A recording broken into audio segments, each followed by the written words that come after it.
یہ محض قانون ساز اسمبلی کے انتخابات نہیں ہیں بلکہ ریفرینڈم بھی ہونے جا رہا ہے۔ کیا آپ غلامی چاہتے ہیں یا آزادی چاہتے ہیں؟ پرجوش بھی ہیں، پر امید بھی ہیں۔ بنگلہ دیش میں صرف ایک ایوان ہے، یعنی قومی اسمبلی ہے۔ 50 لاکھ نوجوان ہیں، انہوں نے پہلی دفعہ ووٹ کرنا ہے۔ 12 فروری وہ تاریخ جب بنگال کی سڑکیں شیخ حسینہ کے بغیر اپنے نئے حکمران کا فیصلہ کریں گی۔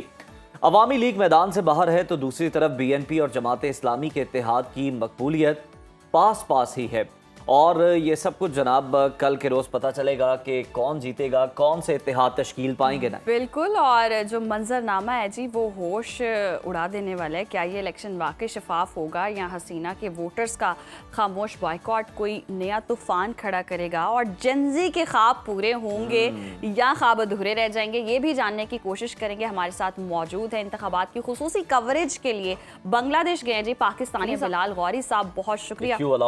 جی بلال صاحب، آپ کو خوش آمدید کہتے ہیں سنو پاکستان میں۔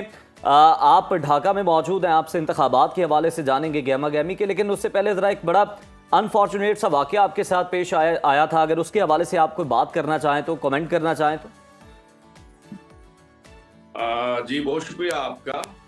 کراچی ایئرپورٹ سے فلائی کرنا تھا، ہم نے ڈائریکٹ فلائٹ تھی ڈھاکہ کی، اور بھی دوست میرے ساتھ موجود تھے، تو بس وہ ایک ناخوشگوار واقعہ ہوا۔ مجھے بتایا گیا کہ آپ کا نام جو ہے وہ سٹاف لسٹ پہ ہے، اور اب بعد میں جو ہے وہ یہ معاملہ سیٹل ڈاؤن ہو گیا، اور جو متعلقہ حکام ہیں ان کی طرف سے وضاحت کی گئی کہ یہ ایک تکنیکی غلطی تھی جس کی وجہ سے روکا گیا، اور پھر اس پہ معذرت بھی جو کی گئی۔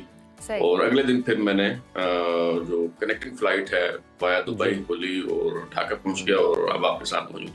صحیح، زبردست، یعنی کہ آپ کا جو معاملہ سارٹ آؤٹ ہو گیا پرامن طریقے سے، اب آپ وہاں موجود ہیں اور کوریج بھی کریں۔ تو یہ بتائیے گا کہ انتخابات کا کیسا ماحول دیکھ رہے ہیں، اور یہ پاکستان سے کس قدر مختلف ہے، سیاسی ہوائیں کیا خبریں دے رہی ہیں؟ جی بالکل، کل جو ہے وہ انتخابات ہو رہے ہیں، یہ 13ویں عام انتخابات ہیں، اور یہ انتخابات اس حوالے سے خصوصی اہمیت کے حامل ہیں کہ یہ محض قانون ساز اسمبلی کے انتخابات نہیں ہیں بلکہ یہ دستور ساز اسمبلی کے انتخابات ہیں۔ یعنی یہ جو پارلیمنٹ وجود میں آئے گی اسے قانون سازی کا مینڈیٹ ہی نہیں ہوگا بلکہ وہ دستور سازی بھی کر سکے گی، اور اس کے ساتھ ساتھ ریفرینڈم بھی ہونے جا رہا ہے۔ جس طرح پاکستان میں ہم سنا کرتے تھے نیا پاکستان، پرانا پاکستان، تو یہاں بھی اسی طرح کے سلوگنز چل رہے ہیں۔ کچھ لوگ نیا بنگلہ دیش بنانا چاہتے ہیں، کچھ لوگوں کا اصرار ہے کہ پرانا ہی ٹھیک ہے۔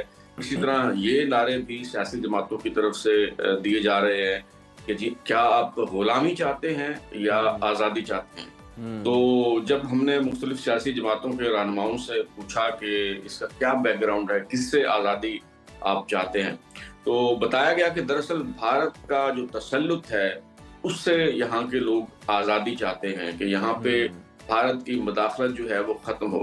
تو اگر آپ بھارت کی مداخلت نہیں چاہتے تو اس کا مطلب ہے کہ آپ آزادی کے خواہاں ہیں، اور اگر آپ اس کے برعکس رائے رکھتے ہیں تو اس کا مطلب ہے کہ پھر آپ غلامی چاہتے ہیں۔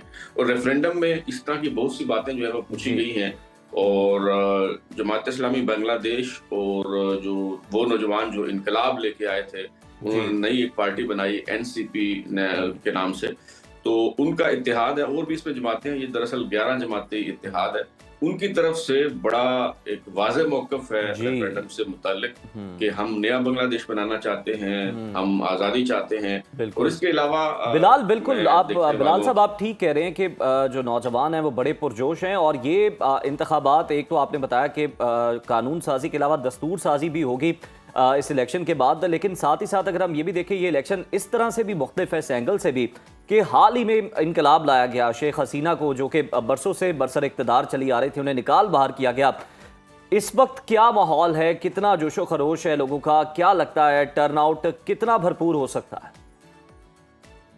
جی بالکل، حسینہ واجد جو ہیں وہ 15 برس جیسے تیسے مسلط رہی۔ 2009 میں وہ وزیر اعظم بنی تھی، اس کے بعد ریاستی جبر کے بلبوتے پہ انہوں نے اپنا اقتدار جو ہے وہ قائم رکھا، تو وہ پھر 18 ماہ جو ہے وہ یہ عبوری حکومت رہی، اور اب الیکشن ہونے جا رہے ہیں، تو ظاہر ہے کہ لوگ پرجوش بھی ہیں، پر امید بھی ہیں، اور وہ जो BNP है और जमात इस्लामी बांग्लादेश है, उसमें कांटेदार मुकाबले की तवक्को जो है वो की जा रही है। और जितने भी सर्वे हुए हैं उसमें भी नेक टू नेक जो है वो दिखाया गया है दोनों जो जमातें हैं उन्हें। और अवाम में भी जब जाते हैं तो हमें यही महसूस होता है कि दोनों जो जमातें हैं उनमें बहुत ज़बरदस्त किस्म का मुकाबला होगा। और अभी ये कहना कबिल अज़ वक्त होगा कि दोनों जमातों में से किसको सबकत हासिल है, कौन सी जमात जो है वो हुकूमत बनाएगी। आपको शायद आइडिया हो कि इस पार्लिमानी जमहूरियत में जिस तरह हमारे यहाँ है, वहाँ पे 2 ऐवान होते हैं, कौमी असम्बली होती है और सेनेट होता है। लेकिन यहाँ बांग्लादेश में सिर्फ एक ऐवान है, यानी कौमी असम्बली है जिसके 350 अरकान होते हैं और उसमें से 50 मखसूस नशिस्तें हैं। 300 नशिस्तों पे बराह रास्त इंतखाब होता है और 300 में से एक नशिस्त पे इंतखाबात मुलतवी कर दिए गए थे एक उम्मीदवार की वफात के बायस। और 299 हलकों में कल पोलिंग जो है वो होने जा रही है। सही। अच्छा बिलाल, जिस तरह से आप बता भी रहे हैं कि अभी कुछ कहना तो कबिल अज़ वक्त ही होगा कि कौन जीतेगा, लेकिन रुझान कहाँ ज़्यादा दिखाई दे रहा है? जेनजी कोई इंतखाब करने वाले हैं, कोई सरप्राइज देने वाले हैं, क्या रुझान देख रहे हैं उनमें? जी, अगर हम नौजवानों की बात करें तो नौजवान ज़ाहिर है बहुत बड़ा फैक्टर है। 12 करोड़ जो वोटर्स हैं उसमें से तकरीबन 5 करोड़ वोटर जो हैं वो 18 से 37 साल की उम्र के नौजवान हैं। और उसमें से भी जो तकरीबन कह लें कि 50 लाख नौजवान हैं, उन्होंने पहली दफा वोट करना है, पहली दफा उन्होंने हक राय दही जो है वो इस्तेमाल करना है। तो उनका वो किस तरफ जाते हैं ये बड़ा अहम होगा। और ज़ाहिर है उनकी नुमाइंदगी जो नई पार्टी है NCP वो कर रही है। और चूंकि NCP ने जमात इस्लामी बांग्लादेश के साथ इत्तेहाद कर लिया था, तो इसलिए बज़ाहिर यूं नजर आता है कि जो जेनजी है, जो नौजवान हैं, वो जमात इस्लामी बांग्लादेश के साथ हैं और BNP ने वो मौका ज़ाया कर दिया। अच्छा बिलाल साहब, अवामी लीग पर पाबंदी के बाद तासुर ये मिल रहा था कि BNP क्लीन स्वीप कर लेगी, लेकिन सर्वे बता रहे हैं कि जमात इस्लामी इत्तेहाद सिर्फ 0.2% के फ़र्क से पीछे है। क्या जमात इस्लामी की करप्शन मुखालिफ मुहिम ने BNP के रिवायती वोट बैंक में नकब लगा दी है? और आपको लगता है कि ये 2 जमातें ही जो है वो बरसर इक़्तिदार आ सकती हैं, हुकूमत बना सकती हैं, या फिर इस इत्तेहाद के अंदर कोई और जमात भी शामिल हो सकती है? देखिए, जमात इस्लामी बांग्लादेश के हवाले से जब यहाँ लोगों से हमारी बात हुई और हमने ये जानने की कोशिश की कि आखिर जमात इस्लामी पहले भी अगरचे हुकूमत में रही है बतौर इत्तेहादी, लेकिन ये इतनी बड़ी तब्दीली कैसे आई, तो जहाँ के जो नौजवान हैं उनका कहना है कि जुलाई में जो इनकलाब आया और जिसके बाद फिर अगस्त में शेख हसीना वाजिद को मुल्क से फरार होना पड़ा, तो असल में उस इनकलाब के दौरान कौन कहाँ खड़ा था ये बात बहुत अहम है।